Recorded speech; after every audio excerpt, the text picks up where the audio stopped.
C'est pratiquement irréel de voir ça. Y a-tu quelqu'un qui avait prévu Vegas-Caroline en finale de la Coupe Stanley, Antoine?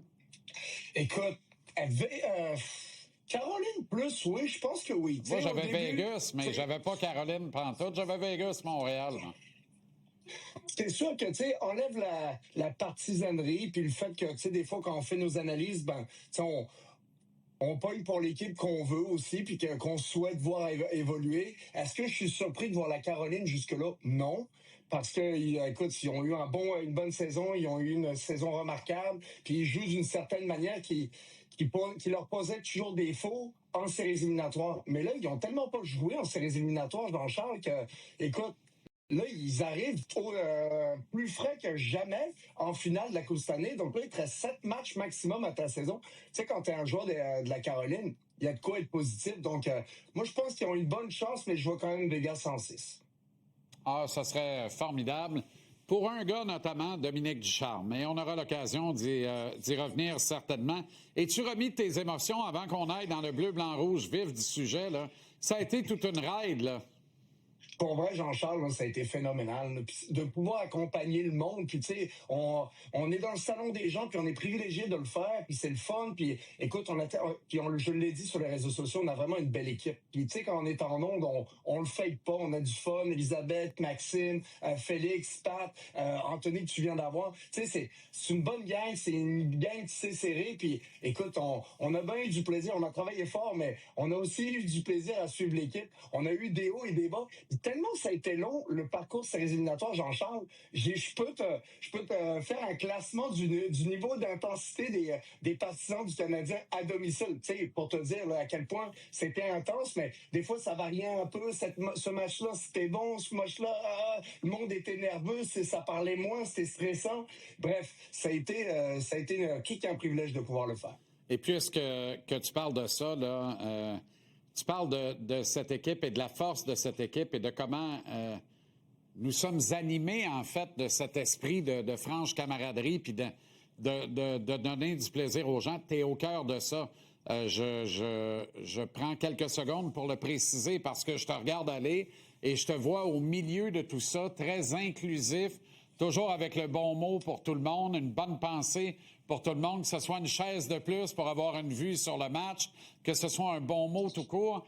Et le fait de constater, toi qui a gagné très honorablement ta vie comme joueur actif de la Ligue nationale, d'arriver dans cette deuxième carrière et de l'embrasser à ce point-là et d'être aussi généreux dans ta reconnaissance d'avoir le privilège de faire ça, c'est très, très, très honorable et très touchant, Antoine. Alors, bravo pour ça. Bravo pour ça. Merci, Jean-Charles. Alors, Brendan Gallagher quitte le Canadien. Écoute, Jean-Charles, un guerrier, ça baisse les armes éventuellement. Et aujourd'hui, il l'a fait, puis il peut le faire avec honneur parce que il a représenté là, le chandail du Canadien là, avec fierté pendant 14 ans. C'est 14 ans où ce gars-là, il est allé à la guerre. Puis je vais te le dire franchement, je l'ai détesté dans ma carrière, ce gars-là. Je l'ai haï pour sa façon de jouer, pour plein de raisons.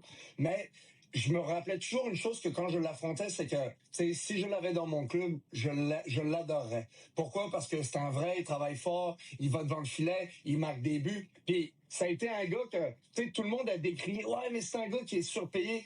Peut-être à la fin, mais il a été sous-payé pendant bien des années aussi. Puis écoute, je trouve que la carrière qu'il a eue, il n'y a pas beaucoup de monde qui vont avoir le privilège de pouvoir faire ça, ne serait-ce que dans le style de joueur que t'es.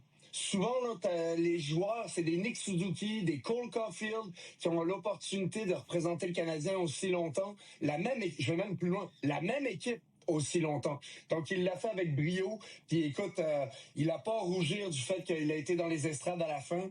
Je pense que c'est des décisions de personnel. Ça aurait été dans une autre organisation, peut-être avec un coach qui prône un style différent. Il aurait été de tous les matchs des séries. Mais écoute, pour moi, il y a encore une place pour un Brendan Gallagher dans cette ligue-là. Et je serais pas surpris, Jean-Charles, qu'à la même période l'année prochaine, il soit sur une équipe gagnante ou qu'il soit en série et qu'il soit peut-être même encore en série à cette heure-ci l'année prochaine.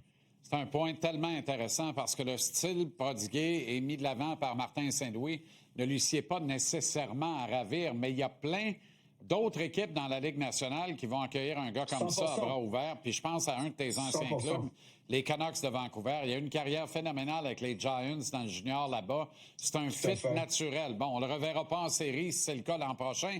Puis probablement qu'il ne jouera pas en série. Mais s'il joue de façon régulière en saison, moi, tu sais, Gallagher, il a encore de l'essence dans le réservoir puis il a du bon hockey. Moi, je pense qu'on a manqué. Kent Hughes a parlé d'énormément de respect qu'il porte à Gallagher et je n'en doute aucunement.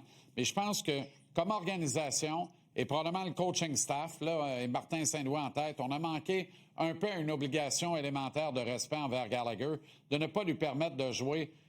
Moi, je l'aurais fait jouer les matchs numéro 4 et 5, mais au moins le match numéro 5 à Raleigh. Est-ce que tu es de mon avis?